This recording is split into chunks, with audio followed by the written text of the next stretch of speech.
जय श्री राम। जय श्री राम। जय श्री राम। सभी को प्यार भरी राम राम।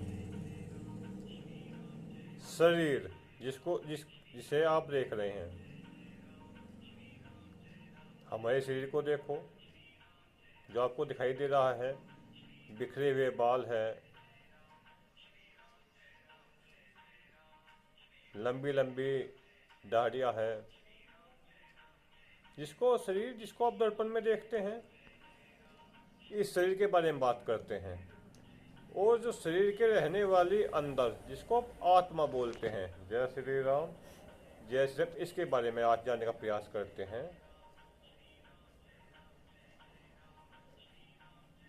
पहले शरीर के बारे में चर्चा करते हैं। इस शरीर की परिभाषा को समझने का प्रयास करते हैं, आखिर शरीर है क्या। फिर आत्मा की परिभाषा को जानने का प्रयास करते हैं कि आत्मा है क्या।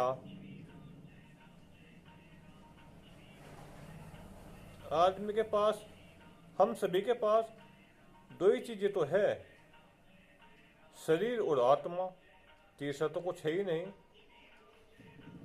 पहले शरीर से चर्चा करते हैं, शरीर को समझने का प्रयास करते हैं। देखिए, ये शरीर जो है, ये 5 तत्वों से मिलकर बना है। आकाश, जल, अग्नि, वायु और पृथ्वी। और इस शरीर से आत्मा के निकल जाने के बाद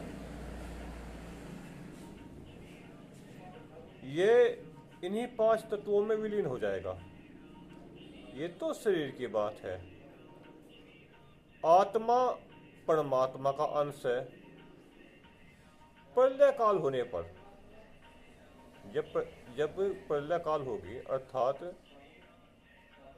पृथ्वी पर जल ही जल हो जाएगा, जब प्रलय काल बोलते हैं शास्त्रों के अनुसार, मेरे अनुसार नहीं, शास्त्रों के अनुसार, तो जितनी भी आत्माएं है ना, जितनी भी असंख्य आत्माएं है, ये स्वतः ही ईश्वर में जाके मिल जाएगी, स्वतः मिल जाएगी। इसके लिए परेशान होने की बिल्कुल जरूरत नहीं। बहुत से कहते हैं मोक्ष को प्राप्त करो, बहुत से कहते हैं मुक्ति को प्राप्त करो, बहुत से कहते हैं जीवन मरण से छूटो। आपने सुना होगा, भाई शास्त्रों में पढ़ा होगा, कहीं किसी दाई बाई के मुख से सुना होगा, अब भगवान बस जीवन मरण से छुटा दे, भगवान मुक्ति दे दे, भगवान मोक्ष दे दे। दुनिया पता नहीं कहाँ कहाँ जाके कैसे कैसे तपस्या कर रही है, काहे को पाने के लिए, मोक्ष को पाने के लिए। किसके लिए? मोक्ष को पाने के लिए, मुक्ति को पाने के लिए कठोर तप कर रही है, कठोर परिश्रम कर रही है, जबकि इनकी जरूरत नहीं है। मोक्ष तो आपको स्वतः ही एक दिन अपने आप मिल जाएगा। जल स्वतः ही समुद्र में जाके मिल जाता है और समुद्र में विलय हो जाती है। जो जिसका अंश है वो उसको स्वतः ही प्राप्त हो जाता है, स्वतः ही प्राप्त हो जाता है। प्रयास करने की जरूरत नहीं पड़ती। मोक्ष पाने के लिए प्रयास करने की जरूरत नहीं। आत्मा स्वतः ही परमात्मा को ढूंढ लेगी। ये जो 5 तत्व है, जिसको आप शरीर बोलते हैं, अपना शरीर आप दर्पण में देखते हैं और आत्मा का निकल जाने के बाद इसको शमशान में ले जाकर गोस्तों पर रखकर जला देते हैं, तो जिसका जो अंश है वो स्वतः से प्राप्त हो जाता है। आपने उसमें आग ही तो लगाई ना भाई, जब वो मिट्टी हो गई, आपने उस मिट्टी को आग ही तो दी है ना। तो इस शरीर का जो अंश था, आग को प्राप्त हो गई, वायु को प्राप्त हो गया, आकाश को प्राप्त हो गया, जल को प्राप्त हो गया, पृथ्वी अर्थात मिट्टी को प्राप्त हो गई। देखिए, साधारण सी बात है। ऐसा ही है भाई। जो शरीर आपके 5 तत्वों से बना है, आत्मा के निकल जाने के बाद स्वतः ही ये अपने अपने अंश को प्राप्त हो जाते हैं। और जब नया शरीर मिलता है, ये सभी अपनी हिस्सेदारी फिर पुनः प्रदान कर देते हैं। जब किसी के यहाँ बच्चा पैदा होता है वो एक शरीर को पैदा लेके होता है। तो उसमें पंचों देवताओं का या पंच तत्वों का स्वतः ही अंश, मिट्टी, जल, वायु, अग्नि, ये 5 तत्व स्वतः ही उसके अंदर आ जाते हैं। मरने के बाद स्वतः ही फिर उनको प्राप्त हो जाते हैं। यही आत्मा है। आत्मा किसका अंश है? परमात्मा का। आत्मा परमात्मा का अंश है और ये स्वतः ही परमात्मा को प्राप्त कर लेगी, स्वतः ही। बस एक थोड़ी सी कंडीशन है, थोड़ी सी कंडीशन है, जेकर 5 तत्व मृत शरीर होने के बाद, अर्थात आत्मा के शरीर के निकल जाने के बाद, जब अपना जो उनका अंश है वे स्वतः ही उनको प्राप्त हो जाता है, इसलिए पहले मरना पड़ेगा। पहले क्या? मरना पड़ेगा। जब आप मरोगे, जब ये 5 तत्व अपनी अपनी हिस्सेदारी स्वतः ही ले लेंगे, आपको देने की जरूरत नहीं पड़ेगी, स्वतः ही इनको प्राप्त कर लेंगे 5 तत्व, जो हमने आप बताया शरीर के 5 तत्व।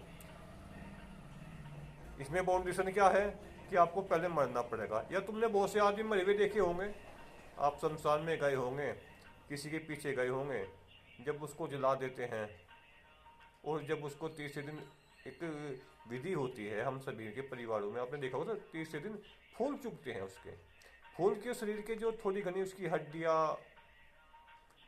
उस शरीर की कुछ हड्डियाँ बच गई, कुछ थोड़ी घनी पैर की, फेफड़ों की हड्डियाँ जो अग्नि से नहीं जल पाई, उसको ले आते हैं और फिर गंगा में जाकर उसका विसर्जन कर देते हैं 30 दिन। इसीलिए क्या करना पड़ा? अपनी हड्डियों का विसर्जन करने के लिए, वो इन 5 तत्वों का हिस्सेदारी इनको वापस देने के लिए आपको मरना पड़ा। हमको भी मरना है, हमारे जो बड़े हुए हैं उनको भी मरना है, हमारे बाद में जो पैदा होंगे उनको भी मरना है, सभी को मरना है। और ये 5 तत्व अपनी हिस्सेदारी स्वतः ही लेते जाएंगे। इसलिए आत्मा के बस थोड़ी सी बाउंडेशन है। वो बाउंडेशन क्या है? वह है परमात्मा का नाम, केवल परमात्मा का नाम। जो आत्मा परमात्मा का नाम जपती है, जो आत्मा परमात्मा का नाम भजती है, जो आत्मा परमात्मा का स्मरण करती है, जो आत्मा परमात्मा के नाम का ध्यान करती है, स्वतः ही आत्मा वो परमात्मा मिल जाती है, स्वतः ही। बस ये बाउंडेशन है, और कोई बाउंडेशन नहीं है, स्वतः मिल जाएगी। आप परमात्मा का नाम जपो ना जपो, स्मरण करो ना करो, आत्मा फिर भी परमात्मा में जाके मिलेगी। बस समय लग जाएगा, थोड़ा सा कुछ समय लग जाएगा, मिलेगी निश्चित रूप में। अगर आप इस आत्मा से परमात्मा का नाम जपोगे, परमात्मा का नाम भजोगे, तो कुछ जल्दी मिल जाएगी। और अगर आप परमात्मा का नाम नहीं जपने के, परमात्मा का नाम नहीं भजने के, परमात्मा का नाम स्मरण नहीं करने के, तो कुछ समय लग जाएगा, लेकिन आत्मा अंत में परमात्मा मिलेगी। ये सत्य है, ये सत्य है। ये 5 तत्व 5 देवताओं में जाके मिल जाते हैं। हम तो देवता ही मानते हैं भाई, अग्नि को हम देवता मानते हैं, पृथ्वी को हम देवी के रूप में मानते हैं, जल को हम देवता मानते हैं, वायु को हम देवता मानते हैं,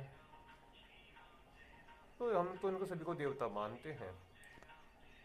ये इन्हीं से प्राप्त हो जाते हैं। इसीलिए बस आपकी वो श्रद्धा है, आपका वो विश्वास है कि आप परमात्मा को जल्दी पाना चाहते हैं, तो परमात्मा का नाम भजें, और स्वतः ही आत्मा को परमात्मा मिलना है तो बस इंतजार करिए। बस क्या इंतजार करिए। वो कैसे? कुछ मौत ऐसी होती है जो बहुत आसान तरीके से हो जाती है। जैसे किसी को अटैक पड़ गया ना, आपने कभी किसी को, कोई फला आदमी को अटैक पड़ गया, अभी तो ठीक ठाक था वो, और अभी थोड़ी घंटे पहले ठीक ठाक था, कल तो ठीक ठाक था, फिर पता नहीं क्या हुआ, बैठे बैठे उसको अटैक पड़ा और वो मृत्यु को प्राप्त हो गया। कुछ बीमारियां ऐसी होती है जो लंबे समय तक आपके शरीर को पीड़ा ही देती रहती है, जैसे कैंसर हो गया, कोई शरीर अंग भंग हो गया, कोई शरीर अंग भंग हो गया, तो वो लंबे समय तक आपको पीड़ा देगा जब आपको मृत्यु प्राप्त हो, क्योंकि मृत्यु तो तुम्हारी निश्चित है, मृत्यु तो आपकी निश्चित है। आपको लंबे समय तक कष्ट दे के मृत्यु प्राप्त हो या आपको आसानी से मृत्यु प्राप्त हो जाए, ये ईश्वर के हाथ में है, ये केवल ईश्वर के हाथ में है कि आपको आसानी से मृत्यु प्राप्त हो जाए या आपको लंबे समय तक कष्ट प्राप्त हो कि जब मृत्यु प्राप्त हो जाए। मृत्यु निश्चित है, ये सत्य है, यह सत्य है, यह सत्य है। यही आत्मा का रूप है कि आप परमात्मा का नाम भजोगे, परमात्मा का नाम जपोगे, परमात्मा का नाम सुमरन करोगे, परमात्मा का ध्यान करोगे, तो आत्मा आसानी से परमात्मा में को प्राप्त कर लेगी। और अगर आप नहीं भज पाने के, अपने जीवन में व्यस्त रहोगे, धन कमाने में, पैसा कमाने में, स्त्रियों के सुख में, भोग विलास में, सुख सुविधाओं में, तो कष्ट द्वारा आत्मा परमात्मा तक पहुंचेगी, लेकिन पहुंचेगी निश्चित।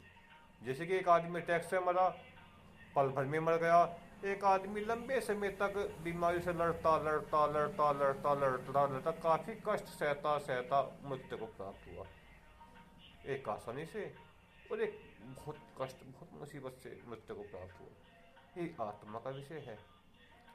आप परमात्मा का नहीं जपने के, नाम नहीं जपने के, तो आपको कष्ट और परेशानी से परमात्मा की प्राप्ति होगी। और आप परमात्मा का नाम जपोगे, सिमरन करोगे, परमात्मा का ध्यान करोगे, तो आप आसानी से ईश्वर को प्राप्त कर लोगे। जय श्री राम, जय श्री राम। सभी को हमारी राम राम। ओम जय श्री राम। ईश्वर पूरे ब्रह्मांड में सुख शांति दे, ईश्वर पूरे ब्रह्मांड में सुख शांति दे, ईश्वर पूरे ब्रह्मांड में सुख शांति दे, ईश्वर पूरे ब्रह्मांड में सुख शांति दे। ओम ओम जय श्री राम। सभी आप सभी को राम राम, आप सभी को राम राम, आप सभी को जय श्री राम। ओम।